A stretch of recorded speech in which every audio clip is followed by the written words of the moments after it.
Ito ba yung bahay niya? Ah, hi! Andiyan po ba si Mr. Joshua? Sinong Joshua?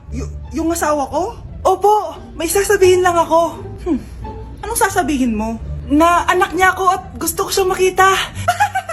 Anong pinagsasabi mo? Nandito yung anak ko. Alam mo, kung nang trip ka lang, umalis ka na dito. Mahal, ano mangyayari? Anak mo daw to, mahal. Totoo ba, mahal? Aamin na ako. Anak ko siya sa labas. Niloko mo ako! Oh anak, ba't nandito ka? Ah, Nay, pinuntahan ko lang po si tatay. Ikaw yung nanay niya? Oo, bakit? Mga walang iya kayo! Ba't kayo tumatawa? It's a prank! Na-prank kita, mahal! Na-prank ka namin, mare! Walang prank-prank dito! Huwag ka na uwi dito, manalo!